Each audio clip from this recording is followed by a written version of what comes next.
Graça e paz, irmãos e irmãs. Vamos dar início a mais um culto ao nosso Deus. E para começarmos, eu gostaria de convidar você a abrir a sua Bíblia no Salmo de número 100. A palavra do Senhor diz assim: Celebrai com júbilo ao Senhor todas as terras. Servi ao Senhor com alegria. Apresentai-vos diante dele com um cântico. Sabei que o Senhor é Deus. Foi ele quem nos fez e dele somos. Somos o seu povo e rebanho do seu pastoreio. Entrai por suas portas com ações de graças e nos seus átrios com hinos de louvor. Rendei-lhe graças e bendizei-lhe o nome, porque o Senhor é bom, a sua misericórdia dura para sempre, e de geração em geração a sua fidelidade. Que possamos celebrar o nosso Deus, que possamos cantar com alegria, que esse culto seja para adorar ao nosso Senhor.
Obrigado, Senhor, por essa oportunidade de estarmos aqui.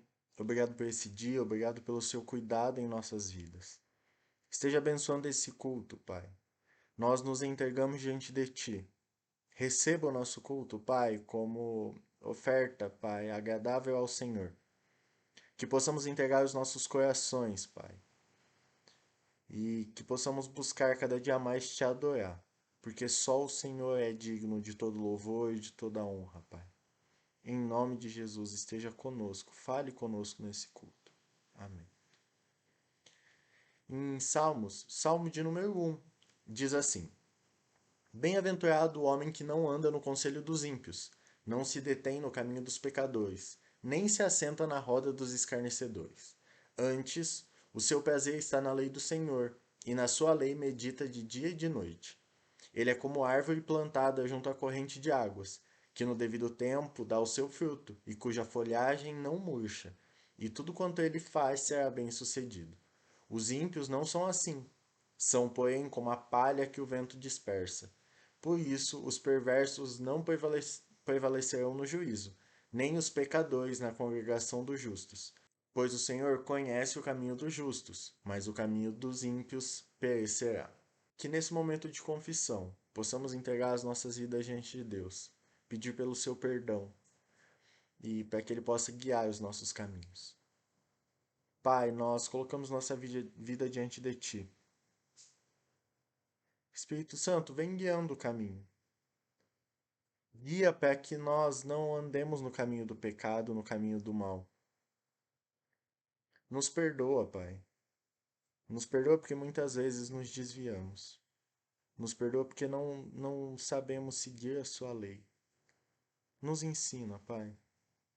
Nos ensina a cada dia nos parecer mais com Jesus. Que possamos meditar na Sua palavra dia e noite, para assim conhecer o Seu caminho. Tenha misericórdia de nós, Deus. nos perdoa, Pai. Em nome de Jesus. Amém. Vamos reler o versículo 1 do Salmo de número 1. Bem-aventurado o homem que não anda no conselho dos ímpios, não se detém no caminho dos pecadores, nem se assenta na roda dos escarnecedores. Antes, o seu prazer está na lei do Senhor, e na sua lei medita dia e noite. Que possamos meditar dia e noite na lei de Deus, na palavra de Deus, nos seus ensinamentos. E que possamos fugir do caminho do pecado, do caminho do mal. Que possamos buscar ser homens e mulheres íntegros e que seguem os ensinamentos e o exemplo de Jesus.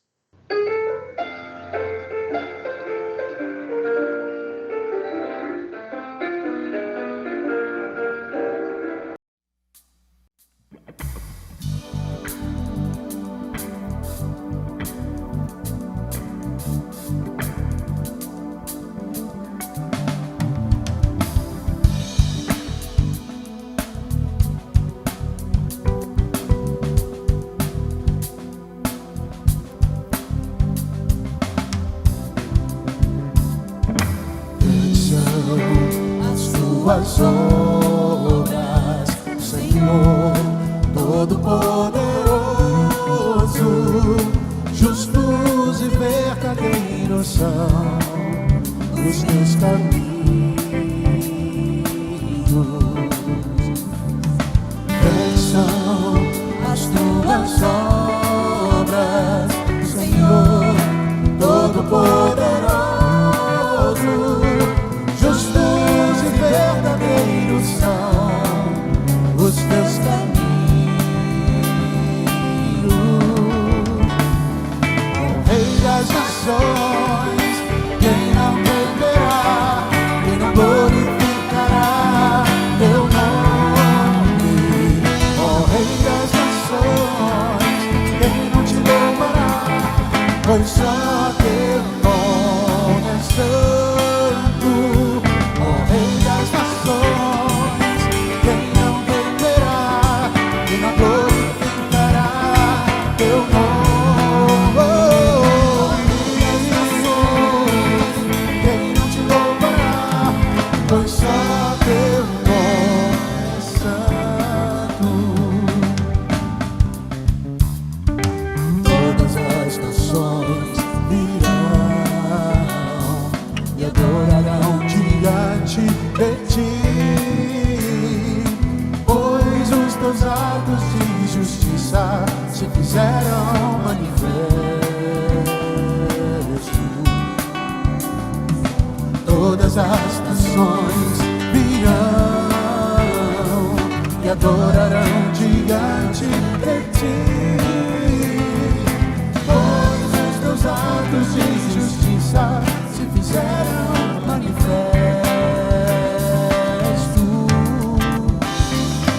Rei das nações, quem não temerá, quem não glorificará teu nome.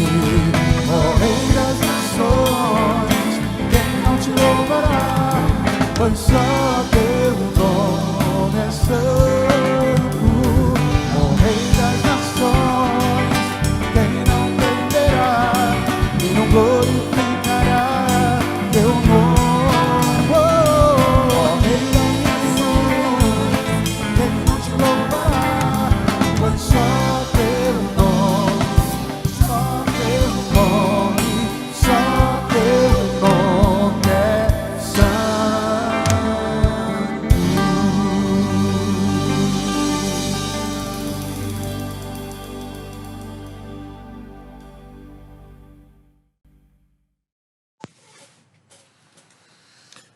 Olá, irmãos e irmãs, quero saudar a todos, todas, desejando que a graça, que a paz, que o amor de Deus em Jesus esteja em cada vida, que esteja também em cada coração e em cada lar. E quero convidar, aqui neste culto, quando nós estamos celebrando aí esse tempo que nós chamamos de tempo comum, após Pentecostes, nós celebramos diante de Deus, como povo de Deus, como família da fé. Eu convido vocês para acompanhar a leitura no Evangelho de Lucas, no capítulo 14, a partir do versículo 25 até o versículo 33. Certamente é um texto que fala ao nosso coração, que nos desafia, que nos confronta, e às vezes a gente olha com dificuldade para algum aspecto que está aqui colocado, mas nós cremos também que o nosso Deus nos dá graça, para que a gente possa compreender e para que a gente possa viver de acordo com a sua palavra, com os ensinamentos de Jesus. Então, Lucas capítulo 14, a partir do versículo 25, diz assim: grandes multidões o acompanhavam, e ele, voltando-se, lhes disse: se alguém vem a mim e não aborrece a seu pai, mãe, mulher, e filhos, irmãos, irmãs e ainda a sua própria vida, não pode ser meu discípulo. E qualquer que não tomar a sua cruz e vier após mim, não pode ser meu discípulo. Pois qual de vós, pretendendo construir uma torre, não se assenta primeiro para calcular a despesa e verificar se tem os meios para a concluir? Para não suceder que, tendo lançado os alicerces e não a podendo acabar, todos os que a virem zombem dele, dizendo: este homem começou a construir e não pôde acabar. Ou qual é o rei que, indo para combater outro rei, não se assenta primeiro para calcular se com 10.000 homens poderá enfrentar o que vem contra ele contra 20.000? Caso contrário, estando o outro ainda longe, envia-lhe uma embaixada pedindo condições de paz. Assim, pois, todo aquele que dentre vós não renuncia a tudo quanto tem, não pode ser meu discípulo. Eu li do versículo 25 até o versículo 33 e tenho falado em alguns momentos que compartilhei essa semana a respeito deste texto, que é um dos textos que a gente vê com dificuldade. Talvez até dizendo como os discípulos disseram em algum momento para Jesus, esse discurso é duro de ser ouvido. Né? Essas palavras de Jesus são difíceis de serem aplicadas, porque ele assume um tom de radicalidade, chamando as pessoas à renúncia, chamando as pessoas a um posicionamento que muitas vezes confronta a sua maneira de viver. Muitas vezes aborrece a sua própria vida e aborrece também as pessoas que o cercam. Mas é o texto que está diante de nós, do Evangelho de Lucas, e que foi colocado aqui contando aquilo que Jesus estava vivendo e aquilo que Jesus estava falando. Então eu queria convidar você, diante de Deus, com a nossa oração, com a nossa confiança de que Deus está presente nos instruindo, para pensarmos um pouco sobre as implicações no desafio do seguimento de Jesus. Então não é alguma coisa para a gente assumir de forma leviana, não é alguma coisa para a gente assumir de qualquer maneira, mas Jesus deixa muito claro que é necessário assumir as implicações, assumir as responsabilidades, ter uma decisão de assumir as consequências do discipulado, do seguimento de Jesus. E quando nós olhamos aqui para o Evangelho de Lucas, nós percebemos que desde o capítulo 11, Jesus vem ensinando insistentemente sobre os valores do reino de Deus, através de muitas parábolas e também através de várias experiências e a maneira como ele acolhe, a maneira como ele trata as pessoas e socorre as pessoas nas suas dificuldades e acolhe as pessoas naquilo que elas estão vivendo. Nós encontramos aqui nessas passagens um discurso duro de Jesus em vários aspectos, quando ele reforça a importância da solidariedade com as pessoas, quando ele enfatiza a valorização da vida humana frente às instituições e o desafio ao desprendimento das coisas materiais e dos recursos deste mundo, tudo como condição para participar verdadeiramente do reino de Deus. E aí eu destaco, a partir do capítulo 13, poderia fazer isso a partir do capítulo 11 ou antes até, mas faço aqui a partir do capítulo 13, para que a gente tenha uma maior brevidade aqui nesse tempo que nós ocupamos. Destaco alguns dos ensinamentos preciosos de Jesus. Se a gente olhar lá no capítulo 13, dos versículos 1 até o versículo 5, Jesus está ensinando e confrontando as pessoas a respeito da necessidade de que todos se arrependam. Ele lembra a experiência dos galileus que foram sacrificados por Pilatos, ele lembra os judeus que morreram quando a torre caiu sobre eles, e ele diz que eles não são mais pecadores que os demais moradores de Jerusalém. Aqueles galileus não são mais pecadores que os demais galileus. E ele diz que todos são pecadores e pecadoras, que todos precisam de arrependimento. E esse é um ensinamento importante para nós no tempo que nós vivemos, porque nós nos apressamos em julgar as pessoas, em explicar os acontecimentos difíceis, as tragédias, atribuindo às pessoas o pecado e esquecendo do nosso próprio pecado. Então, a gente precisa ler o capítulo 13, o início, e perceber como Jesus enfatizou este fato de que os que morreram não são mais pecadores do que os que sobreviveram. Os que sofreram alguma consequência não são mais pecadores do que aqueles que passaram ilesos por algumas situações. Todos e todas precisam de arrependimento. Depois dos versículos 6 até o 9, nós aprendemos com Jesus sobre a possibilidade de recuperação mediante cuidado, mediante investimento. Quando uma figueira estava sendo achada estéril e estava para ser arrancada, cortada, e o viticultor então confrontou o dono da vinha, dizendo: deixa um pouco, até que eu escave ao redor dela, até que eu coloque esterco aqui, e depois, então, se ela não frutificar, podes cortá-la. Nós sabemos que o cuidado, que a dedicação, e aprendemos com Jesus que quando a gente cuida, a gente vai ver na vida das pessoas também a possibilidade da recuperação. Dos versículos 10 a 17, nós aprendemos sobre a prioridade da vida frente ao sistema religioso. Quando Jesus curou uma mulher que estava encurvada já por 18 anos, e o chefe da sinagoga saiu repreendendo, dizendo que não era dia para ser curado, que era para eles virem durante os 6 dias, mas não naquele dia de sábado. E Jesus repreendeu aquele chefe da sinagoga, e Jesus disse que ela também era uma filha de Abraão e que ela merecia ser cuidada, porque as pessoas estavam sempre prontas para cuidar dos seus animais, para livrar, para soltar os seus animais para irem para as pastagens. E Jesus falou: o que impede, então, de que seja liberta esta filha de Abraão que esteve presa por tanto tempo? Então, a prioridade da vida frente ao sistema religioso, frente aos ritos, frente a tudo aquilo que está estabelecido.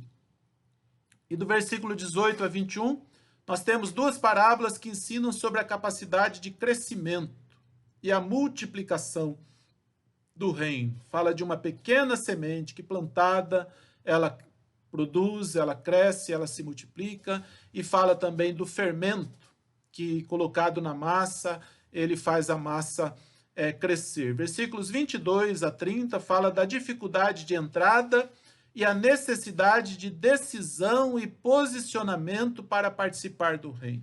Quando aquele homem que ofereceu um banquete, mandou o convite para as pessoas importantes, que desprezaram o convite, ele então convidou as pessoas que estavam pelas esquinas, as pessoas desprezadas, e elas vieram então para participar da festa, mas num determinado momento ele saiu para verificar como estavam os convidados da festa, e percebeu que as pessoas estavam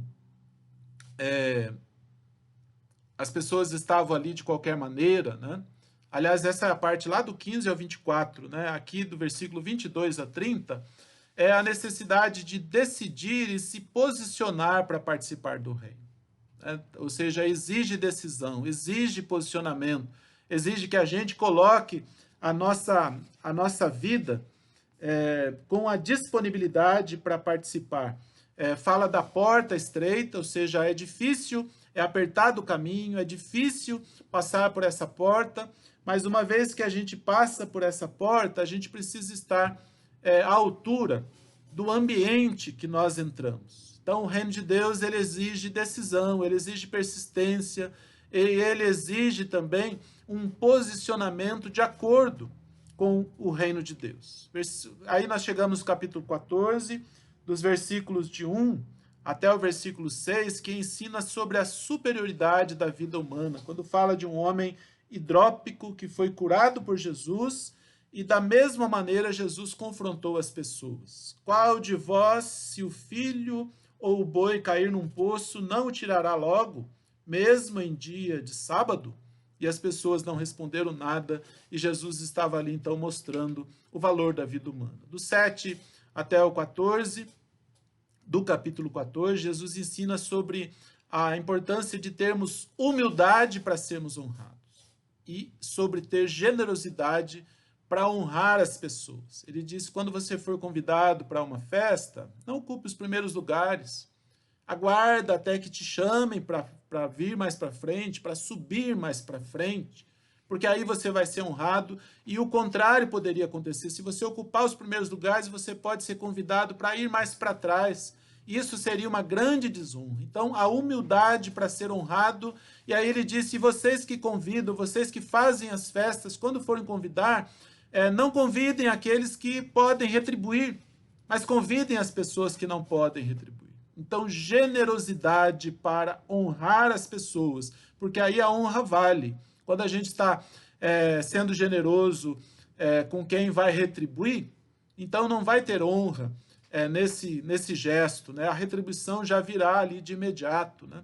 E dos versículos 15 até o 24, Jesus ensina sobre o caráter de inclusão do reino, mas com a responsabilidade. Aqui sim é aquele momento em que ele fala de uma festa que os convidados importantes não vieram, não aceitaram, desprezaram, e aí foram convidadas as pessoas que estavam desocupadas pelas esquinas, e elas vieram, mas num determinado momento, o dono da festa foi verificar e percebeu que pessoas não estavam com a vestimenta adequada, não estavam à altura da festa, e então as pessoas foram retiradas, aquelas pessoas que foram percebidas assim. Então, é importante a gente reconhecer o caráter de inclusão do reino, mas também a responsabilidade de todos e todas que participam do reino de Deus. E aí nós chegamos no texto de Lucas 14, versículos 23, 25 a 33. Uma passagem que começa e termina com um chamado muito forte de Jesus ao seguimento dele, no discipulado. Mais do que um chamado ao seguimento, ele chama as pessoas a reconhecerem as implicações e desafios do seu seguimento, o que realmente significa ir após ele, como ele diz aí no texto. E eu quero chamar a atenção de vocês, queridos irmãos e irmãs, para os verbos encontrados aí no texto. O verbo seguir, aborrecer, tomar, vir, ser, planejar, acabar, calcular, pedir e renunciar. Todos esses verbos ressaltam e reforçam o desafio de decidir seguir a Jesus e aceitar as implicações da decisão pelo discipulado. No início, sendo acompanhado por grandes multidões, Jesus disse: se alguém vem a mim e não aborrece a seu pai, e mãe, e mulher, e filhos, e irmãos, e irmãs, e ainda a sua própria vida, não pode ser meu discípulo. E qualquer que não tomar a sua cruz e vier após mim, não pode ser meu discípulo. E depois, no final, versículo 33, Jesus disse: assim, pois, todo aquele que dentre vós não renuncia a tudo quanto tem, não pode ser meu discípulo. Dois chamados, um no início, um no final, na verdade o mesmo chamado, de forma diferente, e na parte central. O nosso texto apresenta dois exemplos dados por Jesus, um sobre o desafio de uma construção e outro sobre o desafio de ir para a guerra. Tudo para ilustrar a importância do planejamento, do estudo quanto às possibilidades e as implicações da participação nesse grande empreendimento que é o reino de Deus. É preciso calcular os recursos disponíveis, é preciso avaliar as forças que temos a nosso favor e também as forças que são contrárias, se queremos entrar nessa luta ou se queremos pedir condição de paz. Minha oração, irmãos e irmãs, é que todos e todas nós consigamos dar prioridade ao seguimento de Jesus, que possamos saber e fazer valer que nenhum dos nossos relacionamentos devem ser mais importantes que o nosso relacionamento com o Senhor Jesus. Como desafio, que nossos familiares estejam com a gente, na mesma disposição do discipulado de Jesus, para que não estejam aborrecidos, para que não estejam contrariados, para que não estejam contra.